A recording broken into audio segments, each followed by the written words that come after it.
नमस्कार, स्वागत है आपका एडवांस इंडिया पर। मैं हूं नवीन चौहान। चुनाव के दौरान सबसे ज्यादा चर्चा अगर थी तो फाजिल नगर सीट की, जहां से स्वामी प्रसाद मौर्य लड़ रहे थे।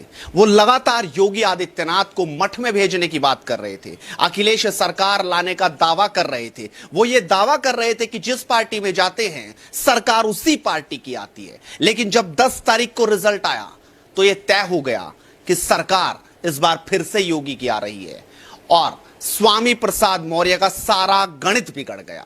लेकिन वो गणित बिगाड़ा किसने? भूगोल के शिक्षक ने। सुरेंद्र कुशवाहा जी इस वक्त हमारे साथ हैं। उस विधानसभा में 45,000 के बड़े अंतर से स्वामी प्रसाद मौर्य को पटकनी देने वाले सुरेंद्र कुशवाहा जी, उनसे बातचीत करेंगे। सुरेंद्र कुशवाहा जी, बहुत स्वागत है आपका एडवांस इंडिया पर। और मेरा पहला सवाल, आपको इस बार लग रहा था कि बहुत टाइट फाइट है, क्योंकि स्वामी प्रसाद मौर्य बहुत बड़ी बात कर रहे थे। वो लगातार ये दावा कर रहे थे कि हमारी जीत तो निश्चित है, अखिलेश सरकार भी इस बार आ रही है, और वो फाजिल नगर गए थे अपनी सीट छोड़कर। आपने कैसे उनके खिलाफ रणनीति बनाई? सबसे बड़ी बात तो यह है कि फाजिल नगर में उन्होंने आके गलती कर दी। यह सही है कि बड़े नेता हैं, उन्होंने बड़ी बड़ी बातें की थीं योगी जी के खिलाफ, मोदी जी के खिलाफ। लेकिन फाजिल नगर विधानसभा की जनता योगी के विकास कार्य, अपराध मुक्त प्रदेश और मोदी जी के चेहरे के सामने वो फीके पड़ गए, और जनता ने अपना आशीर्वाद दे करके, अपना स्नेह दे करके लड़ाई को बहुत ही आसान बना दिया। किसी भी प्रकार की कोई रणनीति बनाने की आवश्यकता नहीं पड़ी।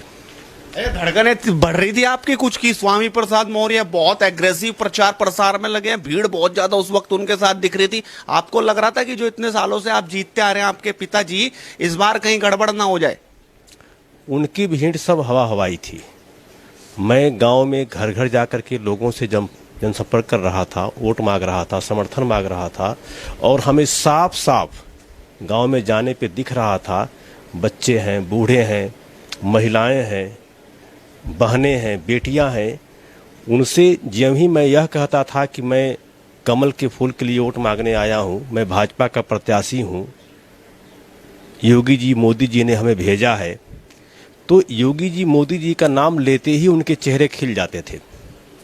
तो इससे हमको बार बार यह लगता था कहीं किसी गांव में जो है इक्का दुक्की कोई मिल गया जो हल्का सा चुप है या कोई प्रतिक्रिया नहीं दे रहा है। तो इस तरह का उत्साह देख करके, चेहरा खिला हुआ देख करके हमें लगता था कि हमें भारी मत मिलेगा, और यह बहुत बड़ा अंतर है। 1 लाख, लगभग 1,17,000 लोगों ने हमें समर्थन दिया है। अब ये बहुत बड़ा आंकड़ा होता है, और हमारी जिम्मेदारी अब इतनी अधिक बढ़ गई है कि 1,17,000 लोगों ने जो हमें आशीर्वाद दिया है, तो उस आशीर्वाद के अनुरूप हमें अपना कर्तव्य भी निभाना होगा। और मेरा प्रयास यही रहेगा ईश्वर की दया से कि मैं अपना कर्तव्य निभाता रहूं, कहीं से कोई हमसे कमी ना होने पावे, कोई खोट ना होने पावे। अब तो कैबिनेट का गठन हो गया, उम्मीद तो होगी आपको कि इस बार जो है उसमें कुछ नाम आप भी ढूंढ रहे होंगे, इंतजार कर रहे होंगे। क्या थोड़ा झटका लगा कि नहीं हुआ?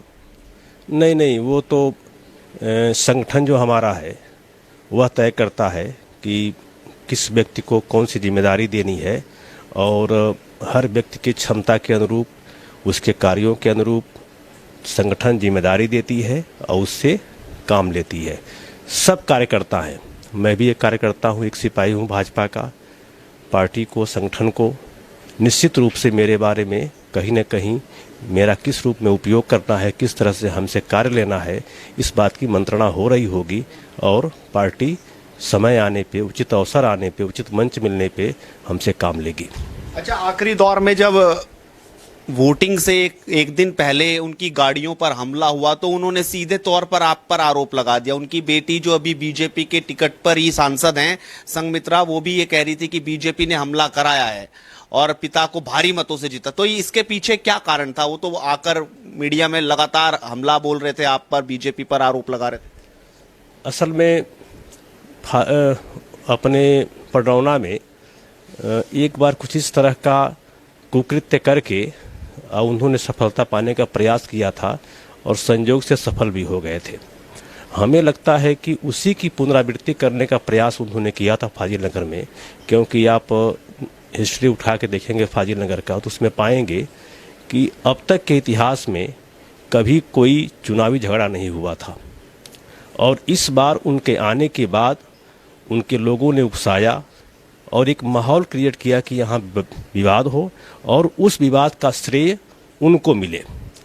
लेकिन जनता हमारे वहाँ की चौकन्नी थी, समझदार थी, उन्होंने इसको भांप लिया और उसका समुचित उत्तर देने का काम किया और उनको हरा करके वापस भेज दिया। आपने उम्मीद करी थी कि 45,000 के इतने भारी अंतर से जीतेंगे? कहाँ उम्मीद करे बैठे थे आप, कहाँ तक जीत हार होगी? नहीं, हमारा तो उम्मीद था, क्योंकि 2017 के विधानसभा चुनाव में 1,03,000 के आसपास वोट मिले थे भाजपा को। तो मेरा तो उम्मीद, हमने कहा भी था मीडिया के माध्यम से एक जगह पे, जिस नामांकन मेरा हो रहा था, मेरे मुंह से ऐसे निकल गया था कि मैं 1.25 लाख वोट पाऊंगा। तो मेरे मन में था कि 1,03,000 से अधिक वोट हमको मिलेंगे, और वह वोट जो है 1,17,000 हमको मिला है। हमें बहुत खुशी है। मैं क्षेत्र की जनता को बहुत बहुत धन्यवाद देता हूं कि उन्होंने अपना अपार आशीर्वाद हमें दिया। बधाई दी स्वामी प्रसाद मौर्य ने कि नहीं? कि बहुत आपको बधाई, आप जीत गए? अब तक तो फोन उनका नहीं आया बधाई का, क्योंकि बेचारे खुदे फंसे हुए हैं। वो गए थे उप मुख्यमंत्री बनने, और उप मुख्यमंत्री बनना तो दूर, विधायक भी नहीं बन पाए। तो आप शिक्षक रहे हैं और शिक्षक के तौर पर आपने तमाम लोगों को शिक्षित भी किया है, स्टूडेंट्स को। तो भूगोल के टीचर थे आप, तो उनका गणित जो है आपने कैसे पढ़ा इस बार? मतलब शुरुआत जब पहले दिन आपके सामने दिखाई दिए कि स्वामी प्रसाद मौर्य आ गए, तो आपने गणित कहाँ से शुरू किया उनका? उनकी गणित कुछ खास नहीं थी। वो अपने आप को बैकवर्डों का, दलितों का मसीहा मानने लगे थे कि मैं हितैषी हूँ।